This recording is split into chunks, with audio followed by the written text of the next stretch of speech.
네, 요즘에 AI 말고 또 다른 관심을 받고 있는 기술이라고 한다면 역시나 휴머노이드 로봇 기술이 될 것 같아요. 너무 과열이 되어 있지 않나라는 생각이 저는 들기도 하는데, 이런 과열된 분위기 속에서 보스턴 다이내믹스사가 굉장히 잠잠했거든요. 그러다가 드디어 4월 달에 깨어났습니다. 새로워진 보스턴 다이내믹스 아틀라스 로봇이 공개가 된 거죠.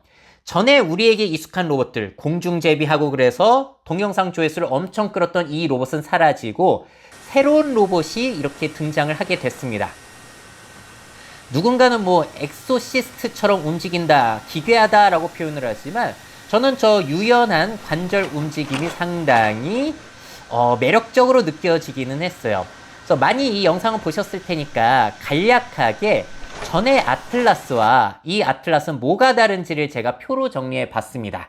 자, 일단 구동 방식에서 차이가 나는데요. 전의 아틀라스는 유압식이라고 해가지고 기름을 압력을 가해가지고 이렇게 움직이는 방식인데 포크레인에 쓰이는 방식이라고 보시면 되세요. 그래서 힘이 굉장히 강력하다라는 강점을 가지고 있는데 요거를 이제 대량 생산하거나 하기가 좀 어렵다라는 문제가 있다고 하더라고요.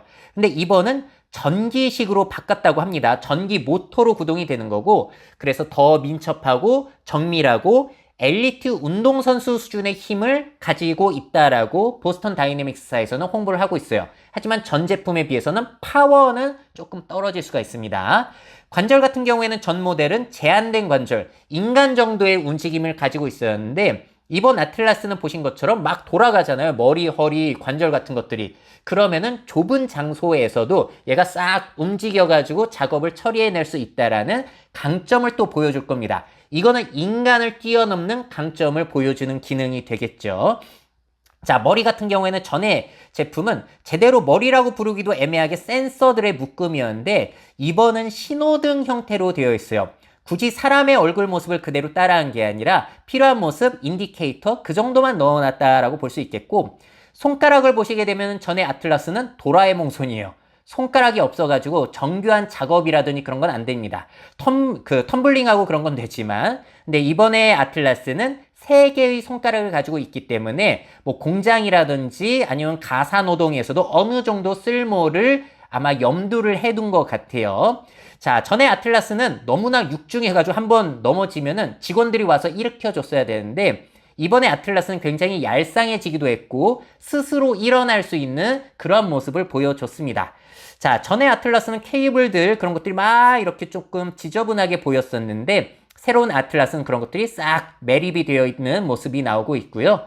자, 전에 아틀라스는 제일 문제점이 대량 생산에 어려움이 있었다는 것. 하지만 이번 아틀라스는 전기식을 사용하게 되면서 대량 생산의 가능성이 높아졌다. 이러한 차이점이 있다라고 보시면 될 것 같습니다. 자, 그래서 이런 새로운 버전의 아틀라스가 현대자동차의 제조 공정에 투입이 되어가지고 테스트가 된다고 하니까요. 정말로 유튜브 관심 끌기용, 와우! 이 정도 용도가 아니라 실제로 쓸모있는 휴머노이드 로봇 제작에 보스턴 다이내믹스도 돌입을 했다라고 보시면 될 것 같습니다. 앞으로는 이제 지켜보시면 될 것 같고요. 자, 다음 소식은 중국의 로봇이에요. 바이두가 만든 생성형 AI, 대규모 언어 모델 AI가 탑재된 로봇 유비테크의 워커라는 겁니다.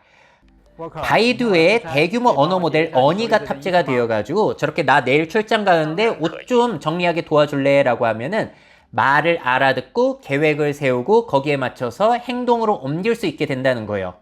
바이두의 AI가 뇌의 역할을 하게 되는 거고 또 지금 보시면은 물체를 인식하고 조작하는 것이 꼭 테슬라의 옵티머스 컴퓨터 비전을 보여주는 것과 같은 그런 것도 확인을 할 수가 있습니다. 자, 실시간으로 물체를 파악해서 대응하는 건 테슬라 오토파일럿이 제일 잘하는 기능인데 중국은 얼마나 기술을 발달시키게 될지 과연 테슬라의 옵티머스 기능을 더 뛰어넘을 수 있을지도 한번 지켜봐야 될 것 같아요. 네, 마지막으로는 우리나라 로봇 기업이죠. 레인보우 로보틱스 RBY1의 새로운 영상들이 이번 달에 공개가 됐기 때문에 그걸 또 보여드리려고 합니다. 자, 키가 1m 40cm 그리고 무게는 총 131kg이라고 하고요. 다양한 환경에서 작업이 가능하도록 바퀴 형태로 되어 있습니다. 양팔은 각각 7 자유도를 가지고 있고요. 저렇게 컵을 움직이고 있는 모습 굉장히 정교하게 작업을 하고 있는데 저게 뭐 AI가 들어가서 스스로 지금 행동을 하고 있는 건 아니고요. 지금은 사람이 원격에서 제어를 하고 있는 모습입니다. 그리퍼도 달려있고 바퀴로 이동도 쉽기 때문에 저런 식으로 업무를 도와줄 수 있다라고 홍보를 하고 있어요.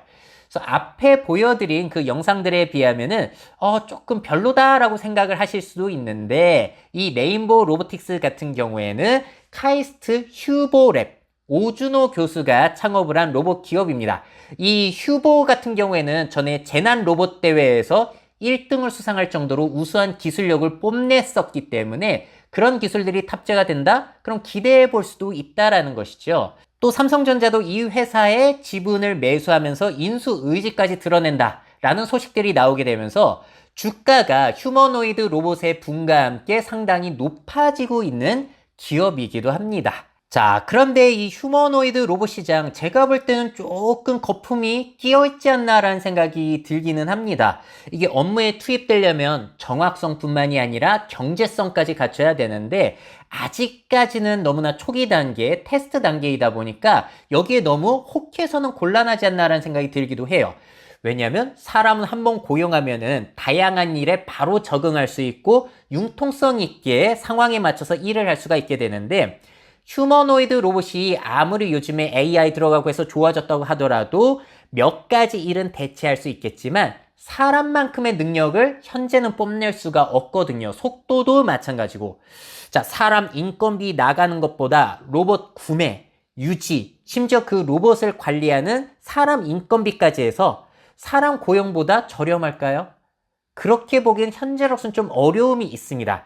그래서 저는 아직까지는 너무 멀지 않았나라는 생각을 가지고 있고 물론 시장 초기에 투자해서 대박을 꿈꾸는 분들도 계시겠지만 그거는 뭐 개인의 선택이겠죠. 우리도 조금 균형을 가지고 볼 필요는 있을 것 같아요.